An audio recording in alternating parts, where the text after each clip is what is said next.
हरिदास के प्यारे तुम हो, श्री हरिदास के प्यारे तुम हो, मेरे मोहन जीवन हो, मेरे मोहन जीवन हो, श्री हरिदास के प्यारे तुम हो, श्री हरिदास के प्यारे तुम हो, मेरे मोहन जीवन हो, मेरे मोहन जीवन हो, सारी छवि तुम्हें मन में बसाओ,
श्रीमद् भागवत महापुराण की जय।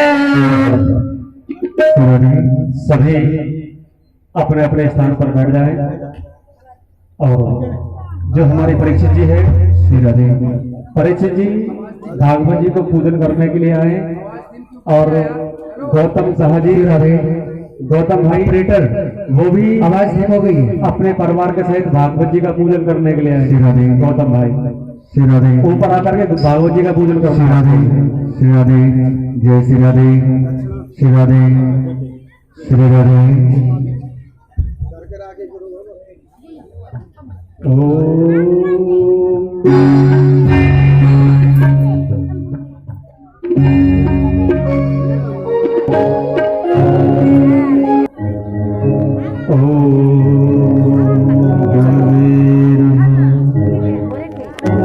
जो भाई दादा लोग बैठे हैं कृपया आप एक साइड हो जाए, माता बहने जो है एक साइड हो जाए।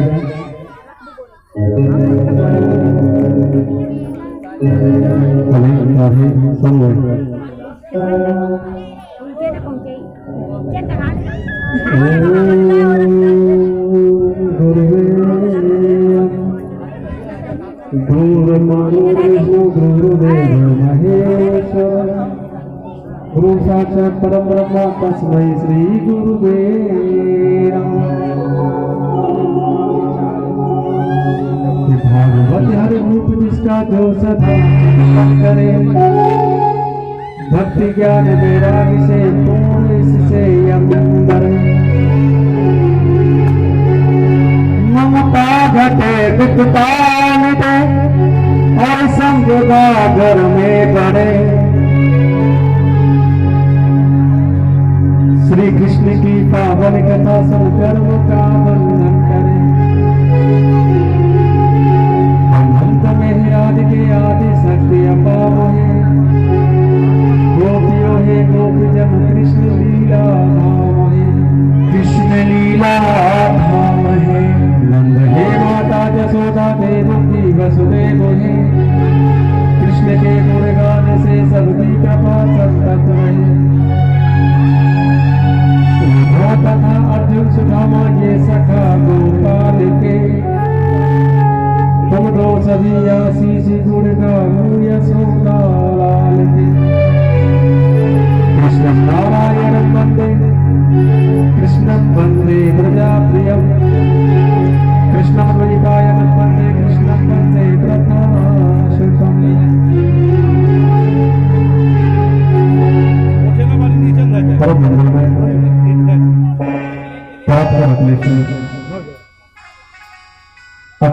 महिमा वर्णनालय भक्ति वांचल कल्पतरु पीतम्बरधारी बाल कृष्ण लाल की भांगवई मूर्ति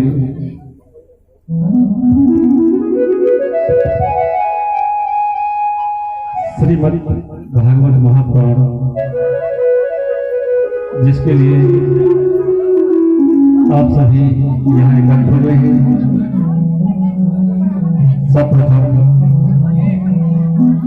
मेरे बाकी बिहारी नंद की लाला अपना स्थान ग्रहण करें। व्यासी महाराज अपना स्थान ग्रहण करें। भगवान श्री राम अपने परिवार सहित आए, अपना स्थान ग्रहण करें। बाबा भोलेनाथ अपने परिवार सहित आए, अपना स्थान ग्रहण करें। ग्राम देवता, वास देवता, यक्ष देवता अपना अपना स्थान ग्रहण करें। और आज द्वितीय दिवस की कथा में आप सभी भक्तों का, आप सभी माता बहन, मेरे भाई बुजुर्ग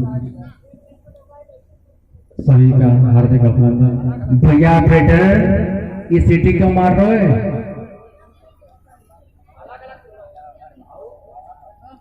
और सभी भक्तों का द्वितीय दिवस की कथा में सभी भगवत प्रेमी, बाहर से आए हुए अतिथि, संत समाज, जट समाज, देवी स्वरूपा माता बहन, मेरे बुजुर्ग, छोटे छोटे बच्चे, सभी का हार्दिक अभिनंदन, हार्दिक स्वागत। कल की कथा में आपने भागवत जी के महात्म में श्रवण किया।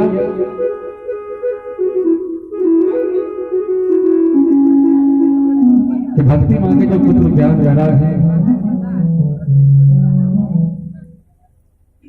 उनको शरद कुमारों के द्वारा हरिद्वार में श्रीमद् भागवत कथा श्रवण कराई गई।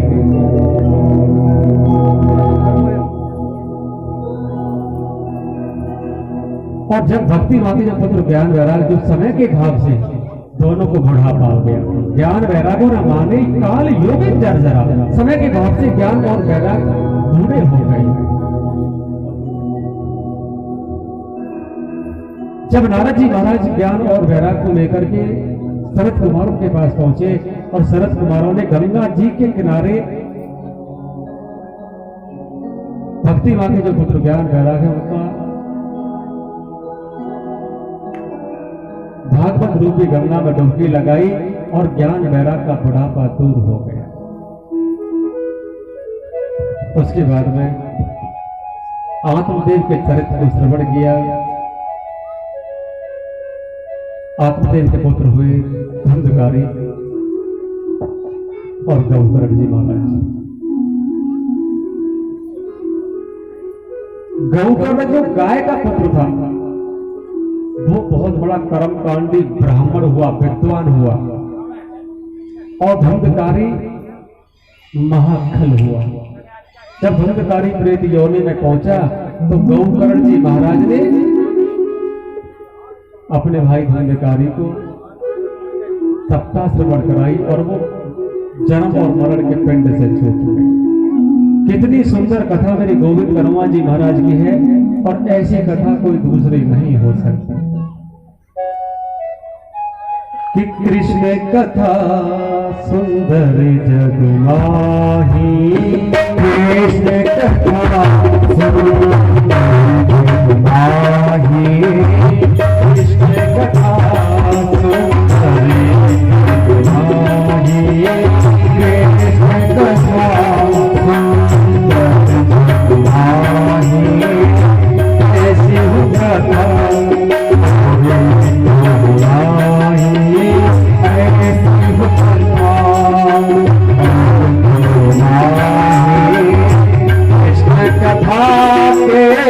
सब अधिकारी, कृष्ण कथा के अधिकारी, कृष्ण कथा के सब अधिकारी, कृष्ण कथा के सब अधिकारी, पालक देवा हमारे, पालक देवा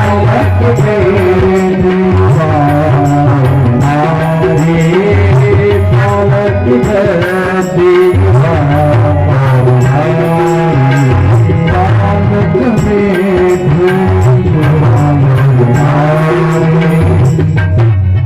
कृष्ण कथा सुंदर जग माही, और ऐसी कथा और कोई नहीं। जितनी सुंदर कथा मेरे गोविंद गढ़वा जी महाराज की है, ऐसी कोई दूसरी कथा नहीं हो सकती है। कृष्ण कथा के सब अधिकारी बालक, वृद्ध, युवा और नारी, जो मेरे गोविंद गढ़वा जी महाराज की कथा है उनके सब अधिकारी होते हैं। चाहे कोई छोटा सा बालक है, चाहे कोई युवा है, चाहे कोई नारी है, और चाहे कोई वृद्ध है। इतनी सुंदर कथा को दूसरी नहीं हो सकती। नारद जी ने विचार किया कि जब तक परीक्षित का जन्म नहीं होगा, ये कथा आगे कैसे बढ़ेगी। तो नारद जी महाराज ने पूछा कि सनत कुमारो, आप हमें ये बताओ कि ये परीक्षित कौन था और कैसे परीक्षित को 7 दिन में मरने का श्राप लगा।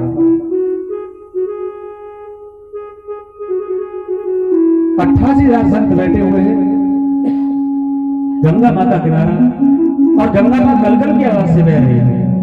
छोटे छोटे पक्षी वृक्षों पर कर रहे हैं। जब 88,000 संतों ने सूजी महाराज से पूछा कि ये परीक्षित कौन था, कैसे 7 दिन में मरने का श्राप लगा, तो सूजी महाराज ने कहा कि संतों,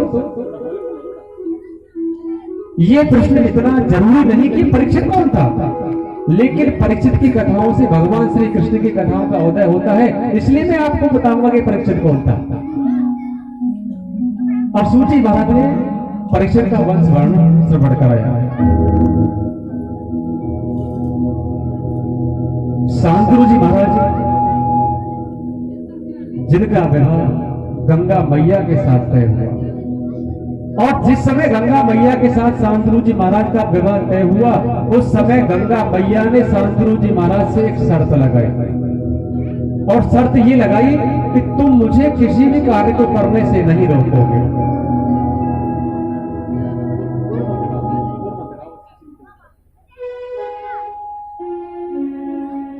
तुम मुझे किसी भी कार्य को करने से नहीं रोकोगे, और जिस दिन आपने मुझे रोक दिया उस दिन मैं आपको छोड़ करके स्वर्ग के लिए चली जाऊंगा।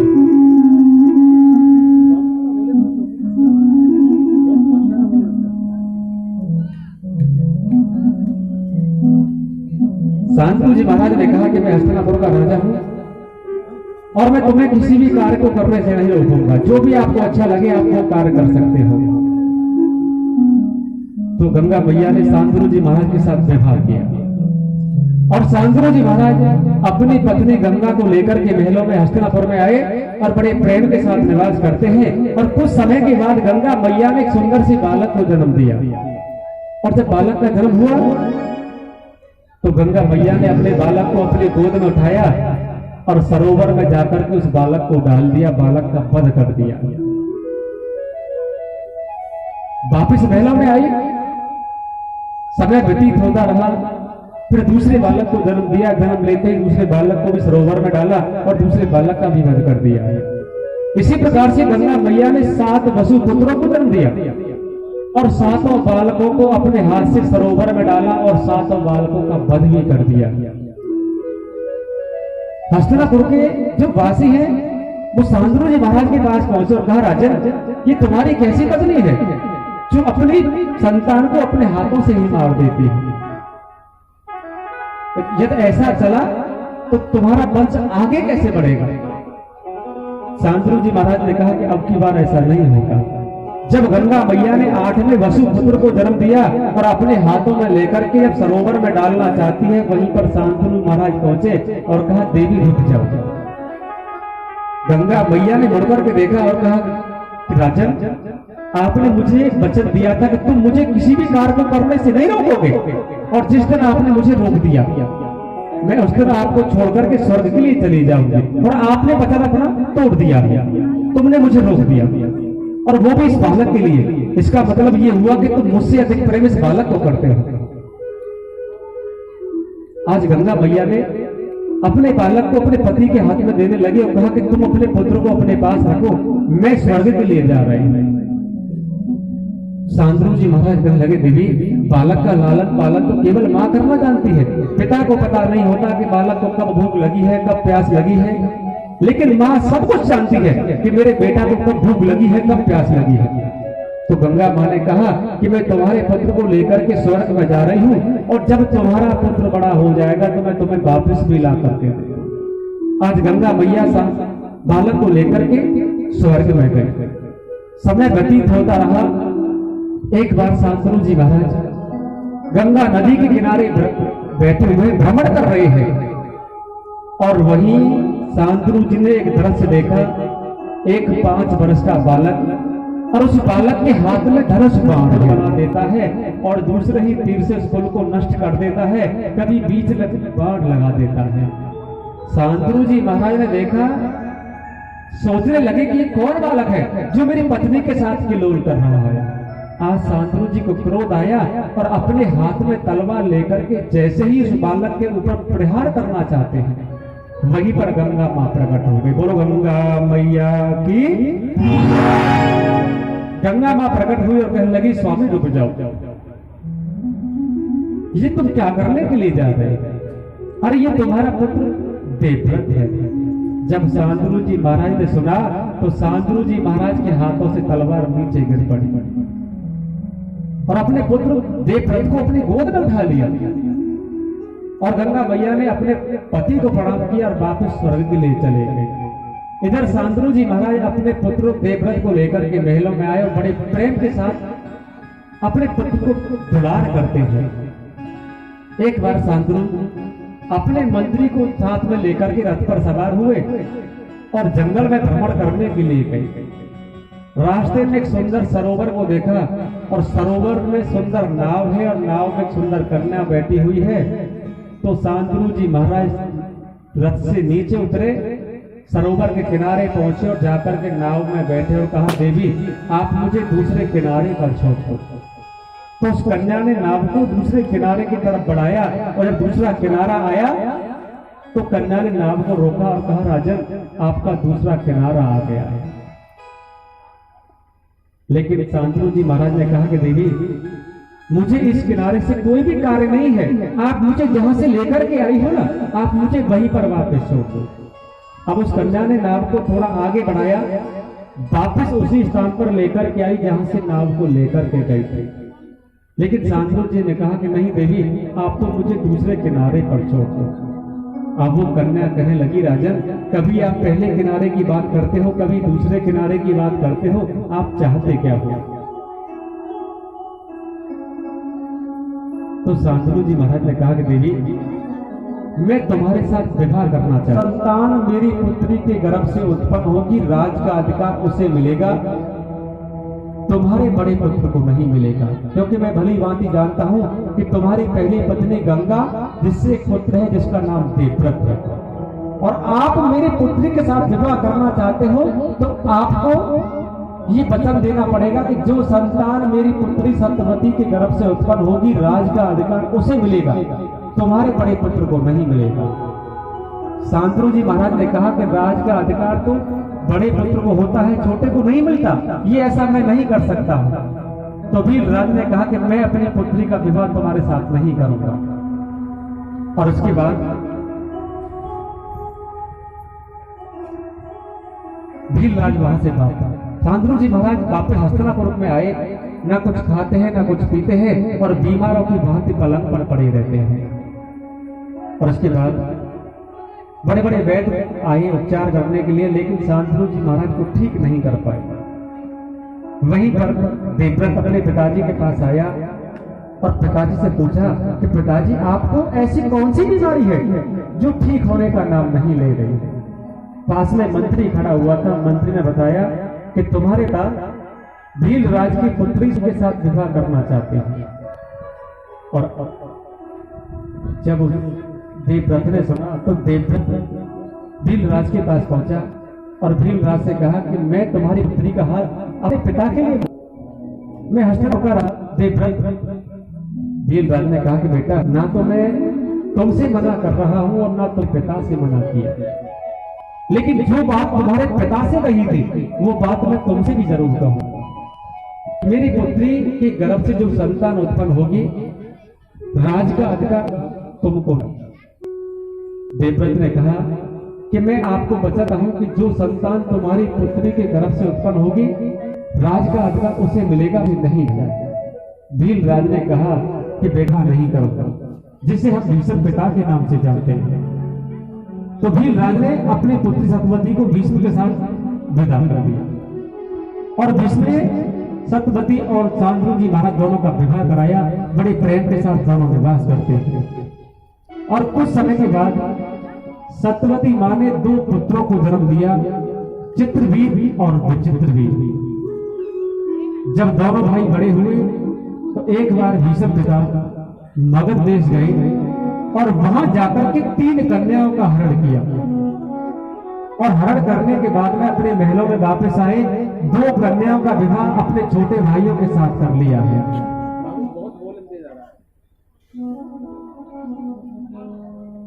अपने छोटे भाइयों के साथ विवाह कराया।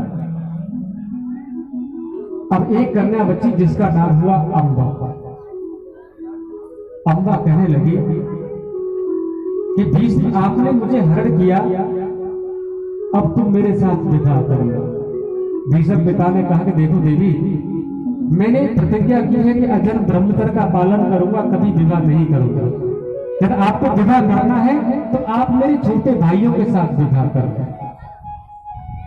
अब अम्बा नाम की जो कन्या थी वो चित्रवीर के पास पहुंची